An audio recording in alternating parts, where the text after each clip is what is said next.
នេះជាកូនស្រីរបស់ខ្ញុំអាយុ18ឆ្នាំនេះឧស្សាហ៍ព្យាយាមសូមនាំខ្ញុំចូលទៅក្នុងផ្ទះរបស់អ្នក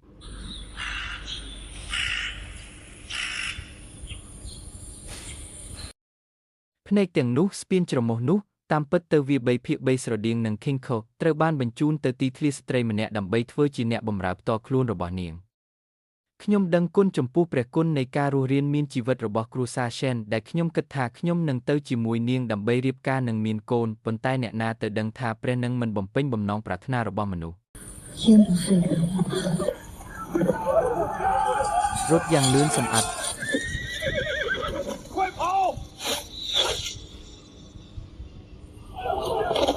ប្រើ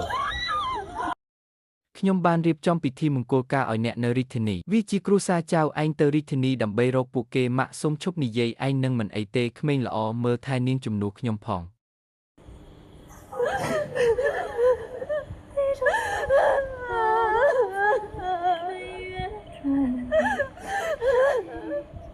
我曾在回忆中不愿先走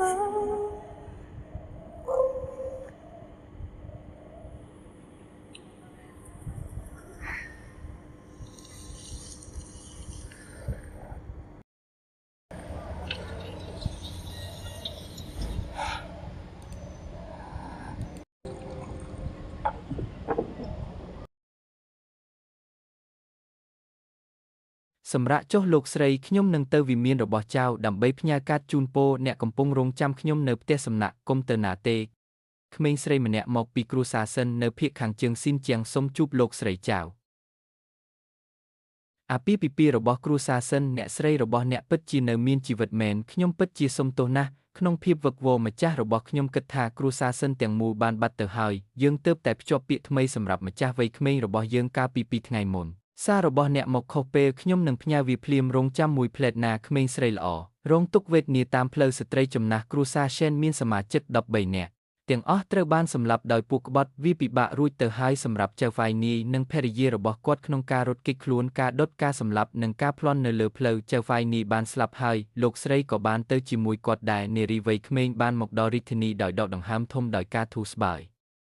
សូមមេត្តាអាណិតអាសូរដល់លោកយាយចំណាស់ផងលោកក៏ជាក្មេងល្អម្នាក់ដែរតើភរិយារបស់លោកនៅឯណាឥឡូវនេះនៅក្នុងផ្ទះសំណាក់មួយនៅភាគខាងត្បូងនៃទីក្រុងវាជាដំណើរដ៏លំបាកមួយនារីវ័យក្មេងបានធ្លាក់ខ្លួនឈឺភ្លាមនៅពេលដែលនាងមកដល់រាជធានីនាំខ្ញុំទៅមើលឲ្យលឿនស្ត្រីនោះឈឺហើយឥឡូវមិនងាយស្រួលជួបអតិថិជនទេខ្ញុំគ្រាន់តែចង់ពន្យល់ថាតាំងពីខ្ញុំមកដល់រាជធានីម្លេះសូមឲ្យគ្រួសារយ៉ាវឈប់បារម្ភពីរឿងនេះទៅអ្នកបម្រើទើបតែមកយកកាតជូនពរមកគាត់ជាក្មេងប្រុសល្អនិងមានសុខវិនិច្ឆ័យមែននេះជាក្រដាសប្រាក់និងប្រាក់បន្ថែមមួយចំនួនប្រាប់អ្នកស្រីរបស់អ្នកថាខ្ញុំកំពុងរងចាំគាត់ជួបនៅផ្ទះរបស់ចៅលោកយាយចាស់ហេតុអ្វីបានជាលោកខ្មាស់អៀនម្លេះមិននិយាយពីរឿងគ្រួសារយើងទាំងពីរនៅតែរៀបការនឹងគ្នាទេគ្រាន់តែមិត្តភាពរវាងម្ដាយនាងនិងខ្ញុំកាលនាងនៅក្មេងអ្នកក៏ត្រូវទទួលយករឿងនេះដែរ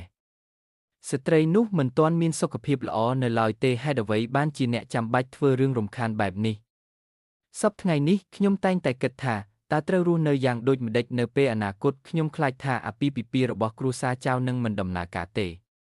ទោះបីជាយើងនៅតែមានលុយខ្លះជាមួយយើងក៏ដោយប៉ុន្តែតើយើងអាចរស់បានរយៈពេលប៉ុន្មាននៅក្នុងរាជធានីនេះដែលលុយត្រូវបានចាយដូចទឹកវាជាការប្រសើរក្នុងការស្វែងរកការងារជាមុនថ្ងៃនេះខ្ញុំនឹងទៅវិមានចៅអ្នកបម្រើបាននិយាយថាចៅហ្វាយនីវ័យក្មេងនៃគ្រួសារចៅមានពិធីភ្ជាប់ពាក្យថ្មី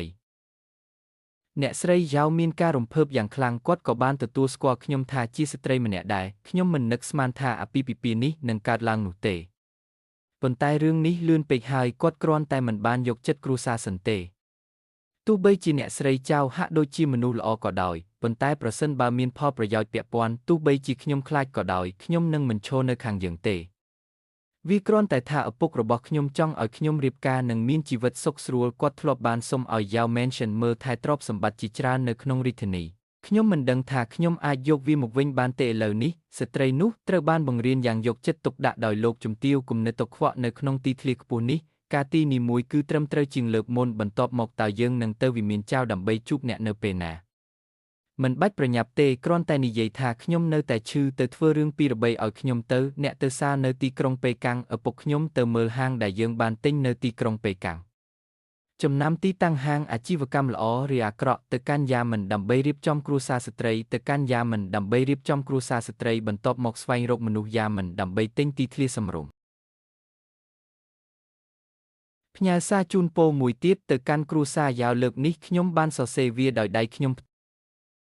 ស្ត្រីចំណាស់អញ្ជើញអ្នកឲ្យចូលមកនិយាយគ្នាអារម្មណ៍អីយើងនឹងមិនខាត់បង់អ្វីទេ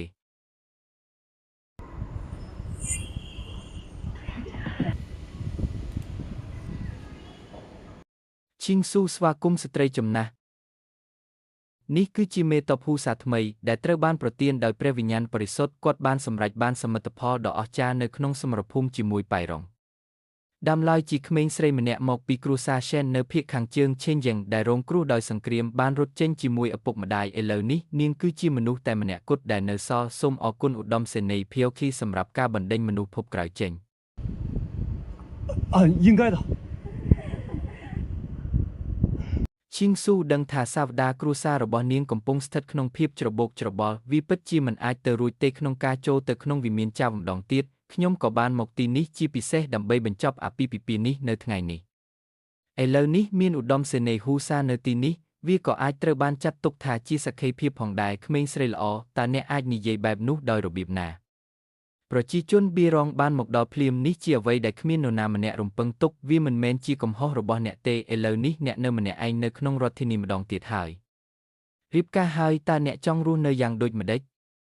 អរគុណលោកស្រីសម្រាប់ការព្រួយបារម្ភពេលដែលព្រើធ្លាក់ច្បាស់ល្អពេលនោះខ្ញុំបានឮថាចៅហ្វាយវ័យក្មេងនៃគ្រួសារចៅបានភ្ជាប់ពាក្យថ្មីបន្ទាប់មកខ្ញុំបានគិតអំពីការលុបចោលអាពាហ៍ពិពាហ៍ដើម្បីជៀសវាងការយល់ច្រឡំពីនារីថ្មីនាពេលអនាគតតើអ្នកទើបតែនិយាយថាម៉េចបានលុបចោលការភ្ជាប់ពាក្យមែនហើយ King Cho ដឹងថាមានរឿងមិននឹកស្មានដល់បានកើតឡើងភ្លាមវាសមហេតុផលសម្រាប់គ្រួសារយ៉ាវក្នុងការស្វែងរកដៃគូអាពាហ៍ពិពាហ៍ម្នាក់ទៀតថ្ងៃនេះខ្ញុំគ្រាន់តែចង់លុបចោលអាពាហ៍ពិពាហ៍ដោយមិត្តភាពប៉ុណ្ណោះវាមិនធ្វើឲ្យប៉ះពាល់ដល់មិត្តភាពរវាងគ្រួសារទាំងពីរនោះទេការដកថយនឹងមិនធ្វើឲ្យប៉ះពាល់ដល់មិត្តភាពរវាងគ្រួសារទាំងពីរនោះទេរឿងនេះដើមឡើយនិយាយអំពីការរៀបការជាមួយបងចៅវាជាការប្រសើរក្នុងការរងចាំរហូតដល់បងចៅមកដល់មុននឹងធ្វើការសម្រេចចិត្ត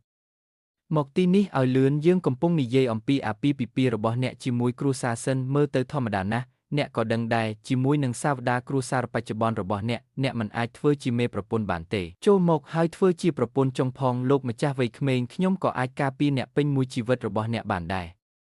ហេតុអ្វីបានជាអ្នកសើចខ្ញុំសើចថាអ្នកពិតជាចង់ឲ្យខ្ញុំក្លាយជាប្រពន្ធចុងរបស់អ្នកទោះបីជាមិនមានការបែកបាក់រវាងអ្នកនិងខ្ញុំក៏ដោយប៉ុន្តែយ៉ាងណាមិញគាត់ក៏ជាគ្រួសារដ៏ម៉ឺងម៉ាត់មួយដែលបានភ្ជាប់ពាក្យរួចហើយដែរប្រសិនបើអាពាហ៍ពិពាហ៍បរាជ័យគ្រាន់តែប្រគល់វាមកវិញឥឡូវនេះខ្ញុំចង់ទាញយកប្រយោជន៍ពីការបាត់បង់ឪពុកម្ដាយរបស់ខ្ញុំប្រែក្លាយអាពាហ៍ពិពាហ៍ដ៏ល្អឥតខ្ចោះទៅជាប្រពន្ធចុងគ្រួសារចៅអាចត្រូវបានចាត់ទុកថាជាគ្រួសារអភិជនតើអ្នករាល់គ្នាអាចនិយាយពាក្យឥតខ្មាស់បែបនេះបានដោយរបៀបណាឥឡូវនេះអ្នកបានឃើញវាហើយចៅឆាវមិនចង់រៀបការជាមួយនារីវ័យក្មេងរបស់ខ្ញុំទេគ្រាន់តែលុបចោលអាពាហ៍ពិពាហ៍នេះទៅអ្វីដែលអ្នកពិតជាចង់ផ្ដាច់ការភ្ជាប់ពាក្យអ្នកគ្មានទីពឹងនៅក្នុងរាជធានីទេកុំមកផ្ទះខ្ញុំថ្ងៃនេះក្នុងនាមជាប្រពន្ធចុងថ្ងៃស្អែកខ្ញុំនឹងក្លាយជាប្រពន្ធចុងនៅក្នុងផ្ទះមួយផ្សេងទៀតពិបាកចិត្តណាស់តើអ្នកមិនគិតថាខ្លួនឯងគួរឲ្យអស់សំណើចទេដូចខ្យល់ចូលយកអ្វីដែលខ្ញុំបានសុំឲ្យអ្នករៀបចំចេញនេះជាគ្រួសារស្ត្រីដែលខ្ញុំបានបង្កើតនៅទីក្រុងប៉េកាំងនិងផ្ទះដែលខ្ញុំបានទិញខ្ញុំមិនមែនជាមនុស្សគ្មានទីពឹងនៅទីក្រុងប៉េកាំងទេវាមិនមែនមិនអាចទៅរួចទេក្នុងការរស់នៅដោយគ្មានវិមានចោលខ្ញុំមកថ្ងៃនេះគ្រាន់តែចង់ផ្ដាច់ពាក្យភ្ជាប់ពាក្យទេបើអ្នកនៅតែចង់ធ្វើឲ្យខ្ញុំអាម៉ាស់បែបនេះនោះគាត់បានរីកាទៅយ៉ាមិនខ្ញុំជាមនុស្សតែម្នាក់គត់ដែលនៅសេសសល់ក្នុងគ្រួសារសិនវាគួរឲ្យខ្មាស់យីណាស់ប៉ុន្តែគ្រួសារចៅរបស់អ្នកមានឫសគល់ជ្រៅនៅក្នុងរាជធានីច្របូកច្របល់និងស្មុគស្មាញខ្ញុំមិនដឹងថាខ្ញុំអាចមានលទ្ធភាពបាត់បង់មនុស្សម្នាក់នេះបានឬអត់ទេ Shen King So អ្នកហ៊ាន Shen King So អ្នកហ៊ានខ្ញុំមិនអាចយល់បានឡើយប៉ុន្តែខ្ញុំដឹងថាអ្នកស្រីសិនបានមកដល់រាជធានីដោយសារតែសង្គ្រាមគាត់ជាបុរសវេទនាម្នាក់វាមិនងាយស្រួលសម្រាប់នាងក្នុងការតស៊ូដើម្បីខ្លួនឯងបែបនេះទេខ្ញុំក៏យល់ដែរអាពាហ៍ពិពាហ៍នេះត្រូវតែលុបចោលអ្នកមិនស័ក្តិសមនឹងអ្នកស្រីសិនតតែសោះអ្នកស្រីសិនកុំបារម្ភអីតើអ្នកចង់និយាយអ្វីទៀតនោះហើយជាអ្វីទាំងអស់ដែលខ្ញុំនៅទីនេះអ្នកសម្លាញ់របស់ខ្ញុំបដិញ្ញាចិត្តថានឹងប្រគល់វាមកវិញ ឥឡូវនេះខ្ញុំបានសម្រេចចិត្តផ្ដាច់ពាក្យហើយកូនស្រីតូចរបស់ខ្ញុំមានរឿងមួយទៀតដែលត្រូវតបស្នងឪពុកខ្ញុំឆ្នាំនេះឧស្សាហកម្មបានចាក់ចេញទៅរដ្ឋធានីខ្ញុំខ្លាចថាខ្ញុំរកបានប្រាក់ចំណេញច្រើនរួចទៅហើយខ្ញុំមិនដឹងថាលុយត្រូវបានរក្សាទុកនៅឯណាទេខ្ញុំជាក្មេងកំព្រាម្នាក់ខ្ញុំបានទិញផ្ទះមួយមុនពេលខ្ញុំធំឡើងខ្ញុំពិតជាមិនមានលុយច្រើននៅក្នុងដៃទេសូមកុំធ្វើឲ្យខ្ញុំខ្មាស់អៀនអីលោកព្រឹទ្ធាចារ្យលុយនោះនឹងត្រូវផ្ញើទៅឪពុករបស់អ្នកជារៀងរាល់ឆ្នាំខ្ញុំខ្លាចថាអ្នកមិនខ្វល់ពីហិរញ្ញវត្ថុទេដូច្នេះខ្ញុំមិនដឹងទេកូនសោឃ្លាំងនៅផ្ទះតែងតែនៅក្នុងដៃខ្ញុំជានិច្ចខ្ញុំផ្ទាល់ក៏តាមដានកិន័យប្រចាំខែដែរខ្ញុំមិនដែលឃើញលុយចេញពីដើមទុនទេមើលអ្នកជាក្មេងស្រីខ្ញុំមិនខ្វល់ទេប្រសិនបើអ្នកនិយាយមិនសមហេតុផលនៅទីនេះឪពុករបស់អ្នកត្រូវបានគ្រួសារចៅប្រគល់ឲ្យនៅពេលនោះជួយគាត់បើកហាងមួយចំនួនគ្មានវិញ្ញាបនបត្រគ្មានការប្រាក់ទេគ្មានវិញ្ញាបនបត្រគ្មានការប្រាក់ដែរដោយសារយើងត្រូវផ្ដាច់ការភ្ជាប់ពាក្យនៅថ្ងៃនេះចូលយកទ្រព្យសម្បត្តិទាំងអស់នេះមកវិញតើមានអ្វីកើតឡើងបន្ទាប់កុំអង្វរគ្រួសារចៅទៀតអីអរគុណយាយចាស់ដែលធ្វើឲ្យវាកើតឡើងក្មេងស្រីគ្រួសារ Shen តើអ្នកបានគិតយ៉ាងច្បាស់ទេហាងទាំងនេះស្ថិតនៅក្នុងដៃរបស់អ្នកចាញ់ឬឈ្នះវាមិនមានអ្វីតាក់ទងនឹងគ្រួសារចៅទេ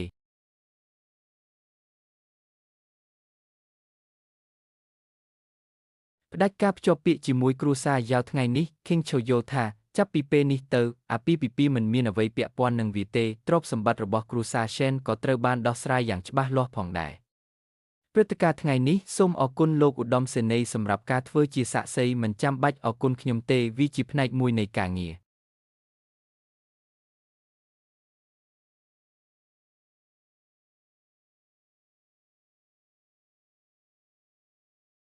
ឧត្តមសេនីយ៍នៅមានរឿងមួយទៀតដែលត្រូវធ្វើខ្ញុំហៅថាក្មេងស្រីខ្វះខាតលុយព្រះករុណាទើបតែប្រទានមាស 1000 តាល់មកខ្ញុំ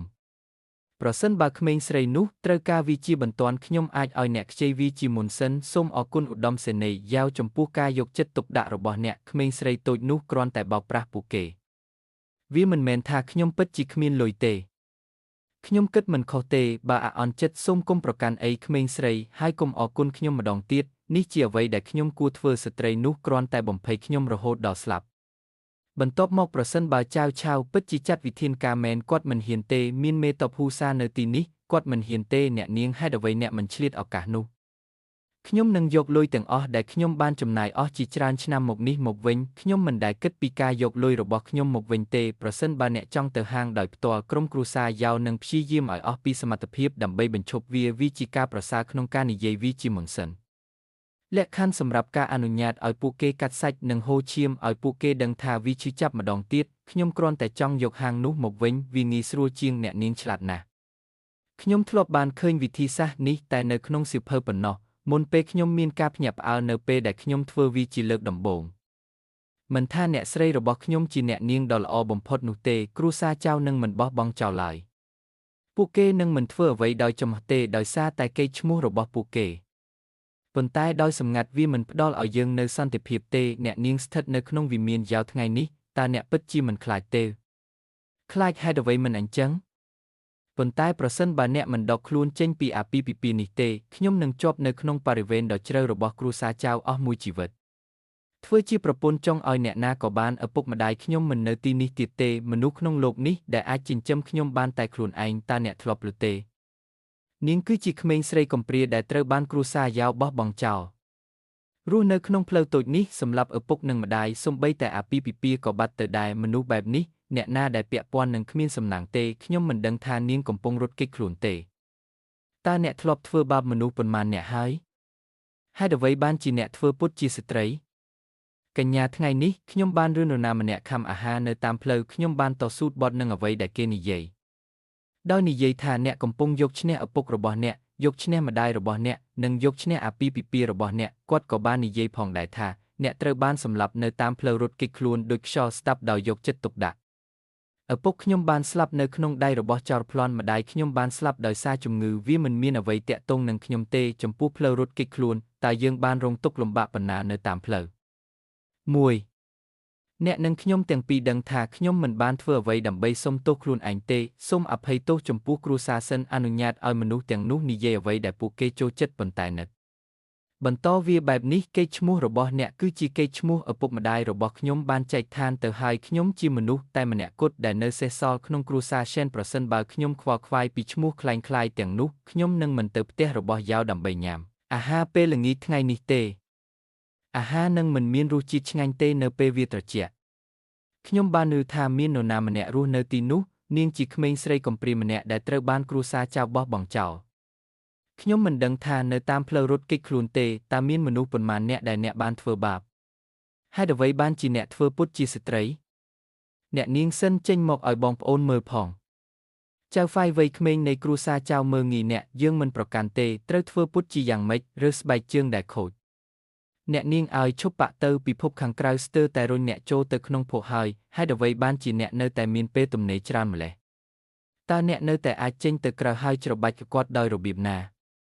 ប៉ុន្តែអ្វីដែលពួកគេនិយាយគឺមិនល្អតតែសោះប្រសិនបើកេរ្តិ៍ឈ្មោះរបស់អ្នកអាក្រក់នោះវានឹងអាក្រក់ដោយមានគ្រួសារចៅនៅខាងមុខខ្ញុំមិនមានបំណងរៀបការទៀតទេយើងបានបង្កើតគ្រួសារស្ត្រីមួយគ្រាន់តែរស់នៅឲ្យបានល្អប្រសើរអ្នកនាងឲ្យសូមអង្គុយនៅទីនេះហើយកុំរើអីខ្ញុំនឹងចេញទៅឆ្លោះគ្នារួចត្រឡប់មកវិញខ្ញុំក៏មានវត្តមាននៅថ្ងៃដែលយើងបញ្ចប់ការភ្ជាប់ពាក្យដែរវាជាគ្រួសារចៅដែលអ្នកស្រីសិនបានចូលនិវត្តន៍នៅពេលដែលជីវិតនិងការស្លាប់របស់អ្នកនាងសិនមិនត្រូវបានគេដឹងគ្រួសារចៅបានណាត់ជួបជាមួយអ្នកផ្សេងចាំខ្ញុំមើលពេលក្រោយតើអ្នកកំពុងបង្កើតពាក្យចាំអារ៉ាមអំពីអ្នកនាងសេននៅទីនេះមែនទេខ្ញុំពិតជានឹងបង្វិលក្បាលរបស់អ្នកចេញហើយប្រើវាជាបាល់ដើម្បីទាត់ឧត្តមសេនីយ៍យ៉ាវហេតុអ្វីបានជាអ្នកមកទីនេះចូលមកឲ្យលឿនខ្ញុំមកទីនេះថ្ងៃនេះដើម្បីអង្វរអ្នកជំរាបសួរម្ដងទៀតខ្ញុំមានអារម្មណ៍មិនល្អឈីងស៊ឺខ្សោយណាស់តើខ្ញុំអាចធ្វើអ្វីដើម្បីជួយឧត្តមសេនីយ៍បាន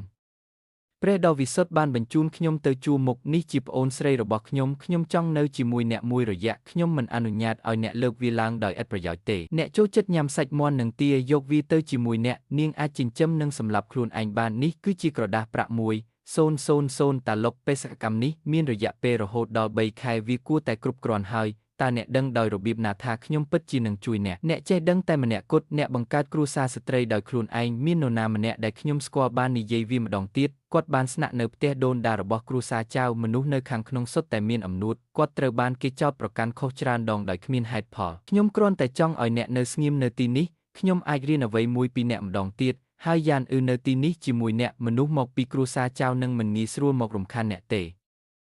យ៉ាងណាមិញយើងមានត្រកូលដូចគ្នាកេរ្តិ៍ឈ្មោះរបស់យ៉ានត្រូវបានបំផ្លាញវាពិបាកសម្រាប់បងប្អូនស្រីនៃគ្រួសារចៅរៀបការសម្បត្តិមួយត្រូវបានផ្ញើត្រឡប់មកវិញកាលពីកន្លះខែមុនខ្ញុំនឹងអានឲ្យយ៉ានស្ដាប់ខ្ញុំអានមិនចេញសរសេរក៏មិនបានដែរគួរតែមានទីប្រឹក្សាយោធានៅក្នុងជួរកងទ័ពតើអ្នកចង់និយាយអ្វីទៅកាន់យ៉ាន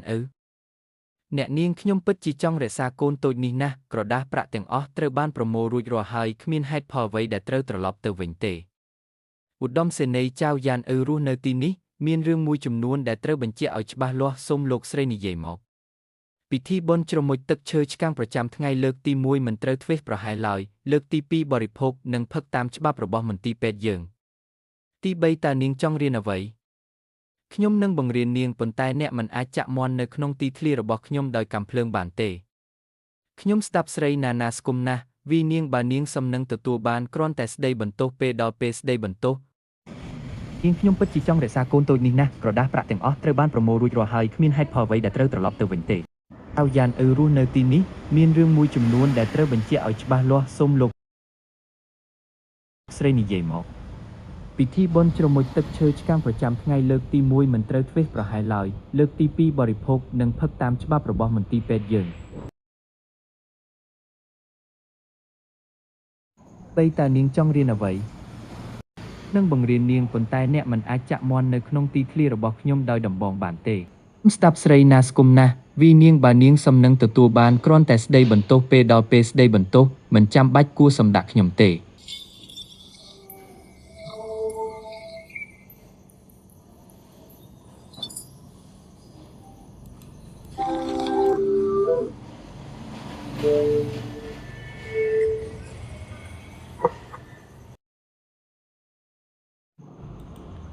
ការផឹកស៊ុបមួយចានធ្វើឲ្យខ្លួនឯងកក់ក្ដៅ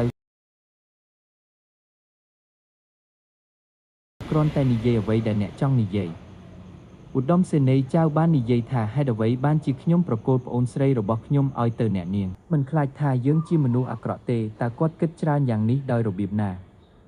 គាត់គ្រាន់តែសម្លឹងមកពួកយើងក្មេងស្រីកំព្រា2នាក់គ្មានទីពឹងនៅក្នុងរាជធានីខ្ញុំកំពុងរកមូលហេតុដើម្បីជួយដាក់ប្អូនស្រីរបស់អ្នកនៅទីនេះគឺដើម្បីបង្ហាញមុខដល់គ្រួសារចៅមិនហ៊ានប៉ះយើងទេខ្លាចបំផ្លាញកេរ្តិ៍ឈ្មោះរបស់យ៉ានដូច្នេះគាត់ចិត្តនៃរកឃើញហេតុផលមួយ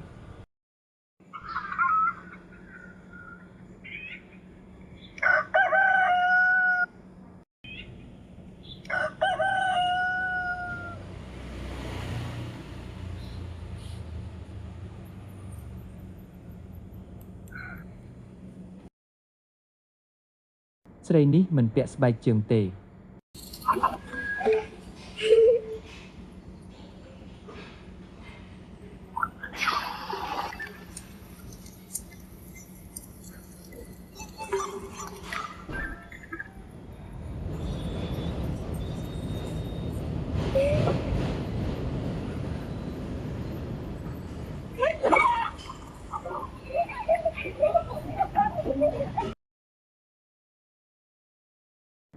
កញ្ញាអត់ធ្មត់ណាស់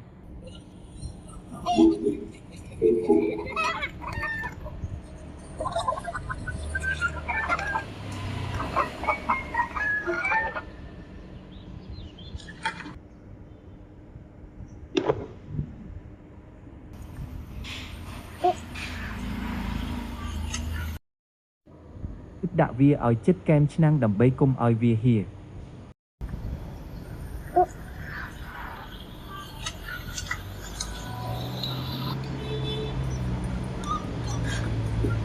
មន់យ៉ានក៏មានជីវិតដែរប៉ុន្តែគាត់មិនមែនមកពីប៉ៃរងទេ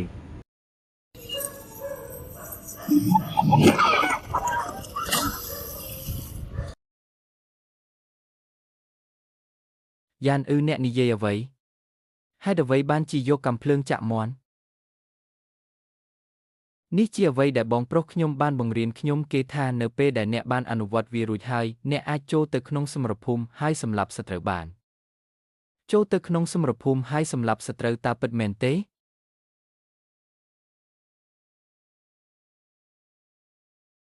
បន្ទាប់មកតើអ្នកអាចបង្រៀនខ្ញុំបានទេប៉ុន្តែអ្នកត្រូវចាប់ផ្ដើមជាមួយ Zama ជាមុនសិន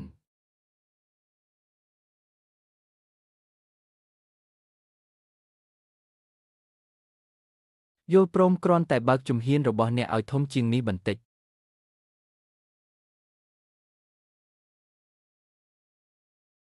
ប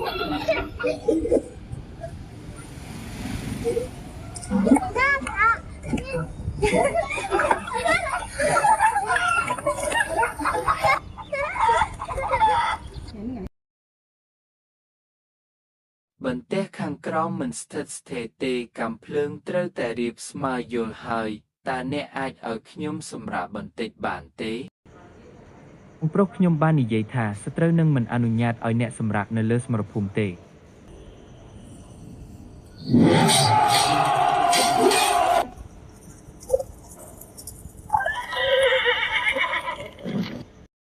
ចៅមានសម្បត្តិមួយច្បាប់赵将军来信了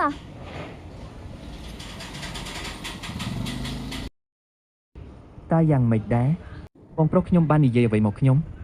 បងប្រុសរបស់អ្នកបាននិយាយថាគាត់បានមកដល់ខ្សែត្រៀមជួរមកហើយក៏គ្មានកន្លែងទំនេរនៅលើផ្លូវនេះដែរចូលចាប់ទីប្រឹក្សាយោធាហើយសូមឲ្យគាត់បង្រៀនគាត់ពីរបៀបអានឥឡូវនេះខ្ញុំអាចសរសេរឈ្មោះខ្លួនឯងបានហើយបងប្រុសរបស់អ្នកបានសូមឲ្យអ្នកស្ដាប់ខ្ញុំដោយប្រុងប្រយ័ត្នហេតុអ្វីបានជាគាត់ដែលជាបុរសចំណាស់ម្នាក់ដែលរដប់ចាប់ផ្ដើមរៀនសរសេរខ្ញុំដឹងថាយ៉ាងម៉េចនៅឡើយទេកាលពីលើកចុងក្រោយដែលខ្ញុំបានត្រឡប់ទៅផ្ទះចាស់របស់គ្រួសារចៅវិញមនុស្សគ្រប់គ្នានៅខាងក្នុងកំពុងសើចចំអកឲ្យខ្ញុំដែលនិយាយដោយសង្កត់សម្លេងខុសមិនមានការសង្កត់សម្លេងពេលខ្ញុំនិយាយទេតើអ្នកក៏ចង់ចេះអក្សរដែរទេជាការពិតណាស់ឪពុកនិងម្ដាយរបស់ខ្ញុំបានស្លាប់មុនអាយុប្រសិនបើមិនមែនដោយសារជំនាញបាញ់ប្រហាររបស់បងប្រុសខ្ញុំទេជំនាញបាញ់កាំភ្លើងនាំមកនៅគុណសម្បត្តិយោធាតើគ្រួសារចៅអាចចងចាំដោយរបៀបណាថាមានសាខាដូចយើងបងប្រុសខ្ញុំនិយាយថាយើងទើបតែបាត់បង់ការគ្មានទឹកខ្មៅនៅក្នុងក្រពះរបស់យើងដោយវិធីនេះទឹកខ្មៅពិតជាមានប្រយោជន៍ណាស់ប្រសិនបើអ្នកផឹកវាតើវាមានក្លិនយ៉ាងណាចំពោះខ្ញុំហាការមានទឹកថ្នាំនៅក្នុងពោះគឺជាការពិពណ៌នាមួយវាបញ្ជាក់ថាមនុស្សម្នាក់នេះបានអានសៀវភៅច្រើនណាស់ខ្ញុំមិនសុំឲ្យអ្នកផឹកទឹកថ្នាំទេបើអ្នកចង់រៀនសរសេរខ្ញុំអាចបង្រៀនអ្នកបាននៅថ្ងៃអនាគតអ្នកនៅតែអាចអានសម្បត្តិដែលបងប្រុសរបស់អ្នកផ្ញើត្រឡប់មកវិញបានហើយអ្នកត្រូវតែស្ដាប់ខ្ញុំក៏ស្ដាប់អ្នកដែរឥឡូវនេះ ហ្វេងរៀបចំរបស់របរសម្រាប់ការត្រាស់ដឹងប៊ិចទឹកថ្នាំក្រដាសនិងថ្មទឹកថ្នាំមានទាំងល្បែងបុរាណ3តួអក្សរនិងល្បែងបុរាណ1000តួអក្សរផងដែរគឺអ្នកនាងរងត្រូវបានគាត់បណ្ដេញចេញរាប់រយម៉ាយប៉ុន្តែមហិច្ឆតារបស់ពួកគេមិនដែលរលត់ឡើយវាហាក់ដូចជាគាត់ក៏នឹងសម្របសម្រួលផងដែរគាត់បាននិយាយថាគាត់មិនត្រឹមតែអាចសរសេរឈ្មោះរបស់គាត់បានទេឥឡូវនេះ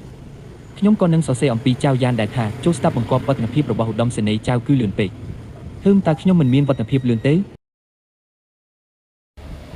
យូរប៉ុន្មានទេខ្ញុំនឹងត្រូវផ្លាស់ប្ដូរទៅជាខ្ញុំវិញតើអ្នកកំពុងមើលអ្វីអ្នកនាងអ្វីទេគាត់ពិតជាមានការតស៊ូណាស់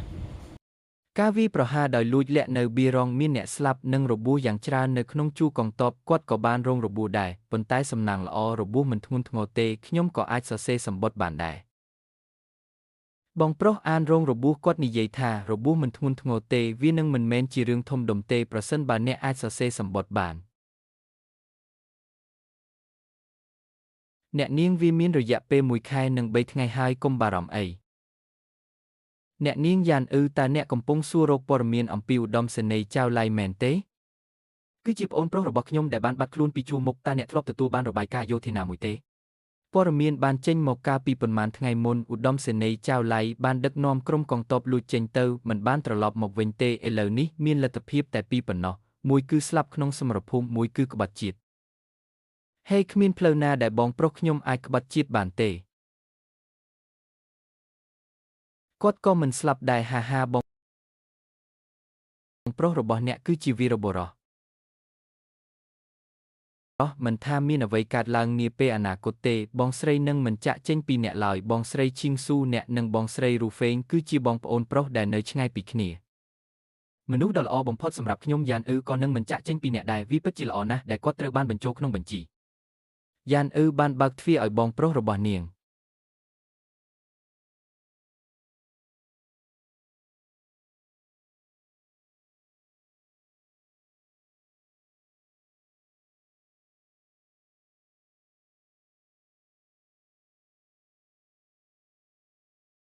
អ្នកជាជនបរទេសលួចចូលទៅក្នុងហាងកែសម្ផស្សនារីមិនសមរម្យជាជនបរទេសអ្វីចៅឡៃអាចចូលបានប៉ុន្តែខ្ញុំមិនអាចចូលបានទេគ្រាន់តែកុហកអ្នកដទៃកុំបញ្ឆោតខ្លួនឯងអីខ្ញុំនឹងរៀបការក្នុងរយៈពេល3ថ្ងៃទៀតភរិយារបស់អ្នកបានភ្ជាប់ពាក្យជាមួយខ្ញុំហើយអ្នកអាចមើលមុខខ្ញុំហើយមកមើលបានលោកយ៉ាវកុំបារម្ភអីខេងឈោប្រកាសជានឹងមកមាត់ទ្វារផ្ទះរបស់អ្នកជាមួយនឹងអំណោយបងស្រីឈីងស៊ូហេតុអ្វីបានជាអ្នកទៅអ្វីដែលមនុស្សនោះនិយាយមិនសប្បាយចិត្តគឺដោយសារតែគាត់និយាយខ្លាំងយើងគ្រាន់តែទៅប៉ុណ្ណោះអ្នកស្រីហេតុអ្វីបានជាបែបនេះ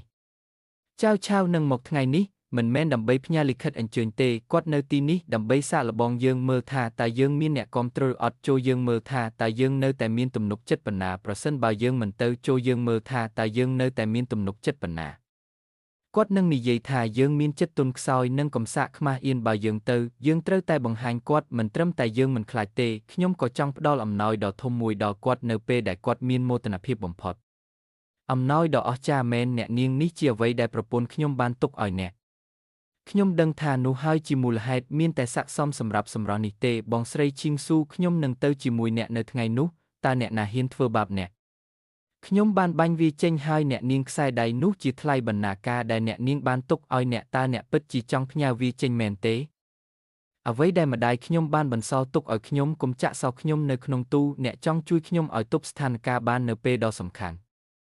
ថ្ងៃរៀបការរបស់យ៉ាវឆាវមនុស្សជាច្រើននឹងមកគ្រួសារយ៉ាវខ្ញុំចង់ឲ្យពួកគេជួបកូនស្រីរបស់គ្រួសារရှែនមិនមែនជាមនុស្សដែលត្រូវធ្វើបាបនោះទេ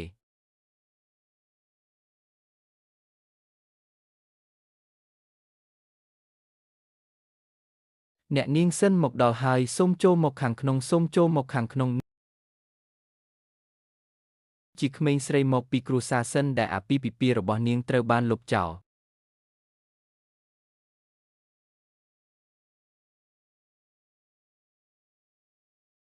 ឈីងស៊ឺខ្ញុំមិនបានជួបគ្នាយូរហើយមើលទៅដូចជាគាត់មើលទៅស្អាតជាងមុនច្រើនអរគុណលោកស្រីដែលបានគិតអំពីខ្ញុំមកទីនេះថ្ងៃនេះដើម្បីសុំការអនុញ្ញាតពីស្ត្រីចំណាស់សម្រាប់អ្វីមួយអ្វីដែលខ្ញុំសង្ឃឹមថាស្ត្រីចំណាស់នឹងមានចិត្តមេត្តាករុណាតើខ្ញុំអាចអនុញ្ញាតឲ្យយ៉ានចូលក្នុងផ្ទះរបស់ខ្ញុំបានទេ ចាប់ពីពេលនោះមកខ្ញុំបានសិក្សានិងរៀនអំពីកំណើតភាពចាស់ជរាឈឺនិងស្លាប់ពិធីមង្គលការនិងពិធីបុណ្យសពគ្មានអ្វីដែលតាក់ទងនឹងផ្ទះដូនតារបស់គ្រួសារចៅទេវាមិនអីទេសម្រាប់អ្នកធ្វើជាគ្រួសារស្ត្រីដែលធ្វើការងារដោយខ្លួនឯងតើអ្នកនៅតែចង់យកយ៉ានអ៊ឺចេញទេមិនថាអ្នកនិយាយអ្វីក៏ដោយយ៉ានអ៊ឺនៅតែជាកូនរបស់គ្រួសារចៅរបស់ខ្ញុំតើវាអាចទៅរួចទេដែលអ្នកយកវាទៅឆ្ងាយដូចដែលអ្នកបាននិយាយតើអ្នកគិតថាខ្ញុំជាគ្រួសារចៅដ៏ថ្លៃថ្នូរមែនទេតើអ្នកមិនអាចមានលទ្ធភាពចិញ្ចឹមកូនបានទេ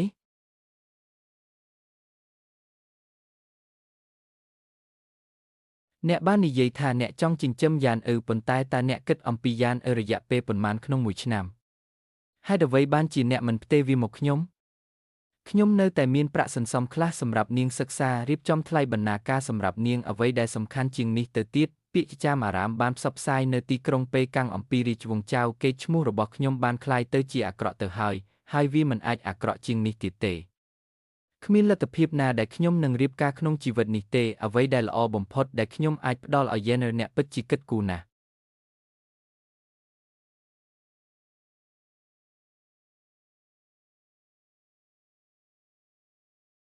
អ្នកនាងហ៊ានពេកហើយចុះបើអ្នកនាងយ៉ៅមិនយល់ព្រមវិញ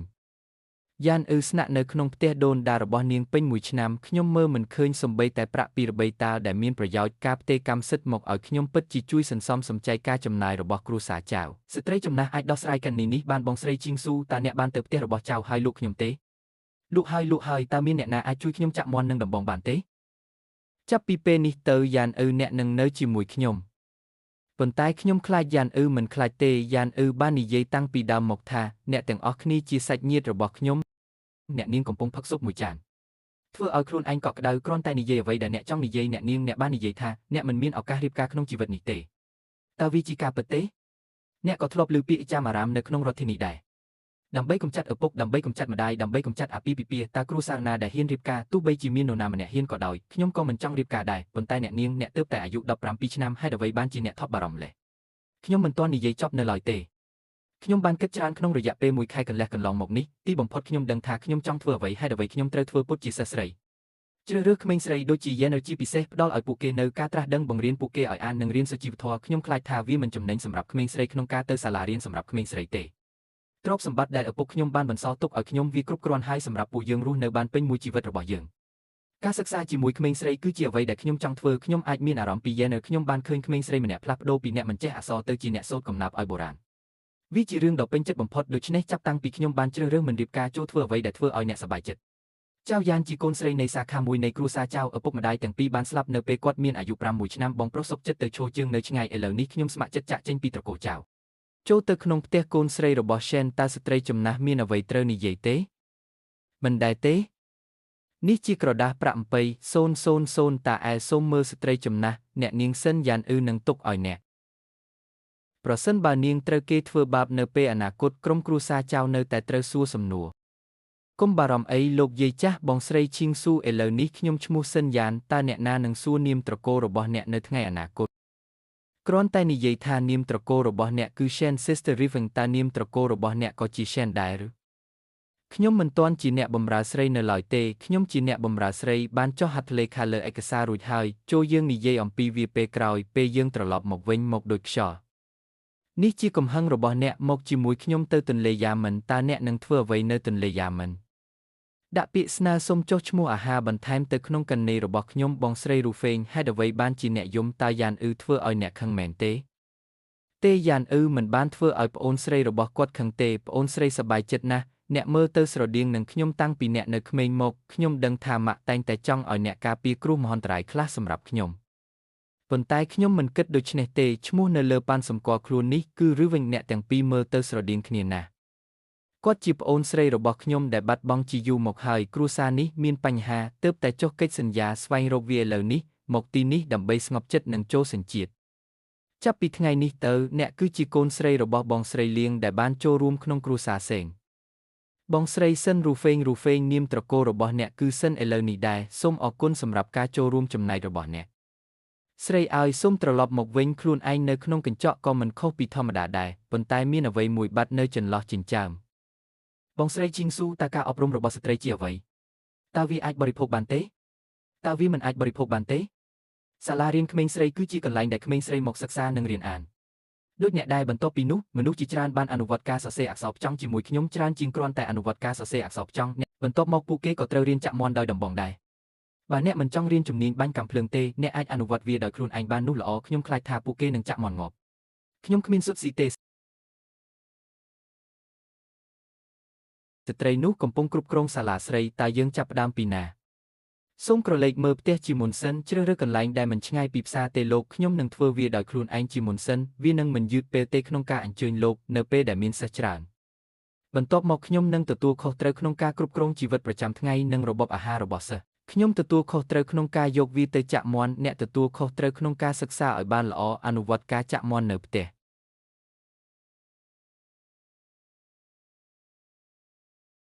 ខ្ញុំពេញចិត្តនឹងទីតាំងនិងប្លង់ផ្ទះនេះគ្រាន់តែធ្វើតាមតម្លៃដែលស្ត្រីចំណាស់បាននិយាយ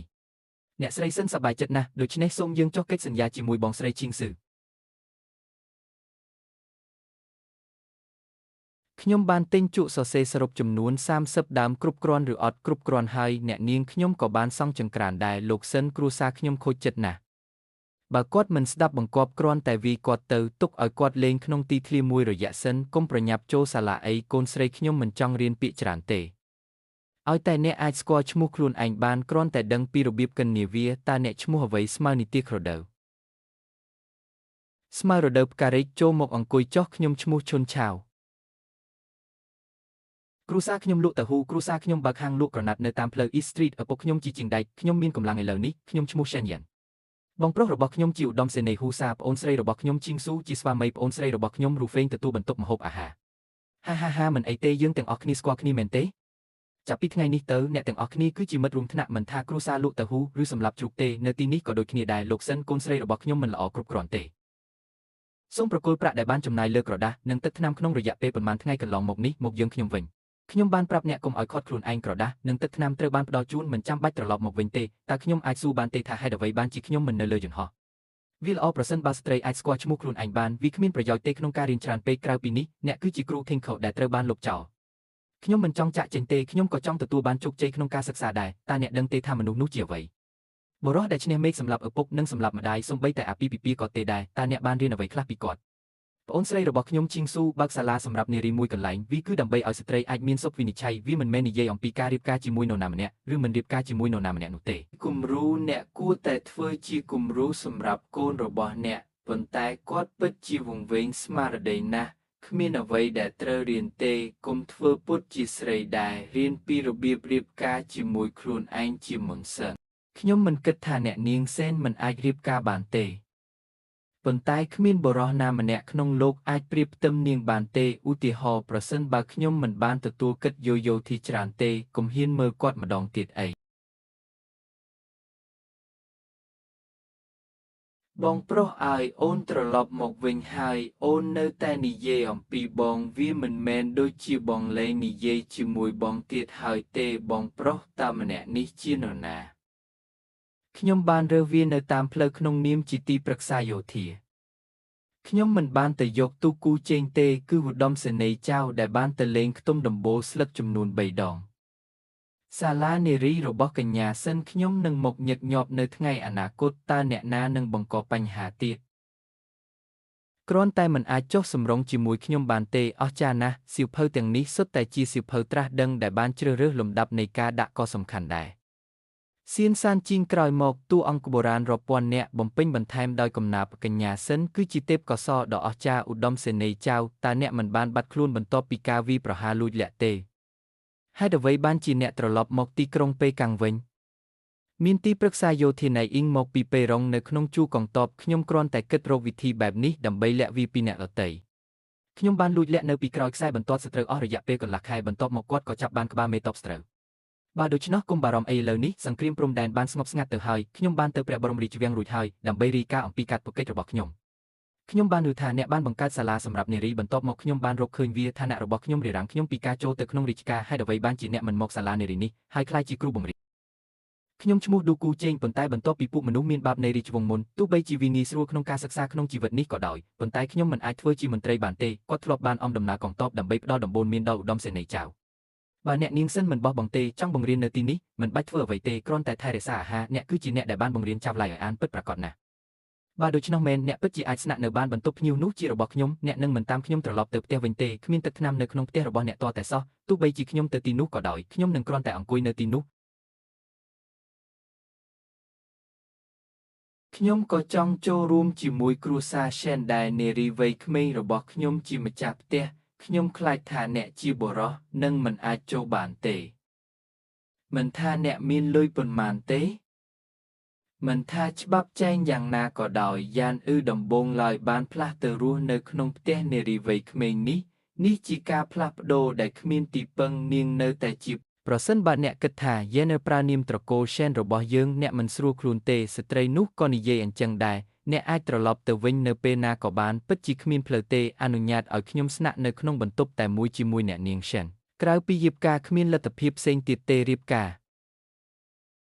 មានរឿងធំមួយនឹងកើតឡើងអរគុណសម្រាប់ខ្ញុំឧត្តមសេនីយ៍ចៅឧត្តមសេនីយ៍ចៅកំពុងព្យាយាមជម្លៀសចេញពីវិមានរបស់ឧត្តមសេនីយ៍លោកឌូគូតើលោកគិតថាឧត្តមសេនីយ៍ចៅចង់ធ្វើអ្វីខ្ញុំគិតថាវាមិនមែននិយាយអំពីការរៀនចំណេះដឹងច្រើននោះទេដរាបណាខ្ញុំអាចមើលមួយឬពីរឧត្តមសេនីយ៍ក៏ស័ក្តិសមដែររូហ្វេងតើអ្នកគិតយ៉ាងណាចំពោះឧត្តមសេនីយ៍ចៅក្លាហាននឹងមិនខ្លាចជាញើតជាវីរបុរសពិតប្រាកដលើកលែងតែគុណសម្បត្តិយោធាចូលនិយាយថាគាត់ចាប់អារម្មណ៍នឹងបុរសចំណាស់កសិករម្នាក់ឧត្តមសេនីយ៍ចៅតើអ្នកកំពុងធ្វើអ្វីតើអ្នកមិនបាននិយាយថាអ្នកចង់គេងនៅទីនេះជាមួយកំណាព្យនិងសំណេរទេខ្ញុំនឹងទៅជាមួយអ្នកហាបងប្រុសអ្នកត្រូវតែរស់នៅទីនេះហាខ្ញុំនឹងដេកនៅក្នុងបន្ទប់សិក្សាកុំតាមខ្ញុំអីហាគេងមិនលក់ទេហេដោយសារតែលោកស្រីសេនឧត្តមសេនីយ៍ចៅអ្នកពិតជាមានការសម្រេចចិត្តក្នុងការសម្លាប់មនុស្សនៅលើសមរភូមិហេតុអ្វីបានជាអ្នកខ្លាចជាមនុស្សកំសាកបែបនេះនៅពេលនិយាយអំពីរឿងនេះតើអ្នកណាបានរួញខ្លួនបន្ទាប់មកនិយាយវាទៅផ្ញើនំខេកក្រដាសនិងពេជ្រជារៀងរាល់ថ្ងៃវាមិនមែនដូចជាអ្នកនាងសិនមិនយកទេគាត់កំពុងរងចាំអ្នកនិយាយអ្នកស្រីសិនខ្ញុំមានរឿងមួយចង់ប្រាប់លោកឧត្តមសេនីយ៍ចៅសូមលោកនិយាយផងខ្ញុំបានប្រើប្រាស់កេងប្រវ័ញ្ចយោធារបស់ខ្ញុំដើម្បីស្នើសុំព្រះរាជក្រឹត្យអធិរាជពីព្រះដ៏វិសុទ្ធប្រពន្ធរបស់ខ្ញុំអាចរីករាយនឹងព្រះរាជក្រឹត្យអធិរាជថ្នាក់ទី2ដំបូងឡើយខ្ញុំចង់ប្រគល់វាទៅឲ្យអ្នកដោយផ្ទាល់ប៉ុន្តែគាត់ត្រូវបានអធិរាជស្ដីបន្ទោសនិយាយថាខ្ញុំជាមនុស្សគ្មានបេះដូងខ្ញុំបាននិយាយថាខ្ញុំចង់យកនាមត្រកូលរបស់អ្នក Shen Yao ជាខឹងខ្លាំងណាស់រហូតដល់សន្លប់នៅនឹងកន្លែងខ្ញុំដឹងថាអ្នកធ្លាប់ជាមេឃឈើមាសនិងស្លឹកឈើត្បូងគ្មានវិធីណាដែលគាត់ស័ក្តិសមនឹងខ្ញុំទេបុរសខ្ពស់ស្រឡះម្នាក់ប៉ុន្តែឥឡូវនេះខ្ញុំគ្រាន់តែចង់ជួលអ្នកជាប្រពន្ធរបស់ខ្ញុំមិនដឹងថាអ្នកសុខចិត្តឬអត់ទេគុំយំបើអ្នកមិនចង់គ្រាន់តែធ្វើពុតជាខ្ញុំមិនបាននិយាយទេតើអ្នកណាថាពួកគេមិនចង់ខ្ញុំសន្យានឹងអ្នកថាបងស្រីឈីងស៊ូនឹងក្លាយជាបងថ្លៃស្រីរបស់ខ្ញុំបងស្រីឈីងស៊ូនឹងក្លាយជាបងថ្លៃស្រីរបស់ខ្ញុំអស្ចារ្យមែន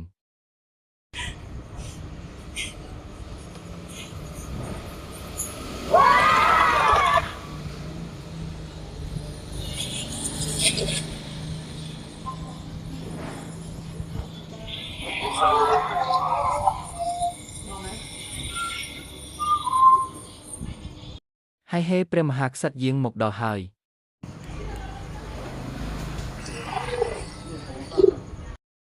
ខ្ញុំបានមកដោយមិនបានអញ្ជើញថ្ងៃនេះជាឋានសួគ៌នឹងផែនដីហើយក៏ជាមន្ត្រីជាន់ខ្ពស់ម្នាក់ដែរចៅឡៃដែលជាមេតបនៃព្រះរាជក្រឹត្យអធិរាជបានបដូរនាមត្រកូលរបស់គាត់ទៅជាបញ្ជីគ្រួសាររបស់សិនហើយបដូរឈ្មោះទៅជាសិនឡៃវ៉ា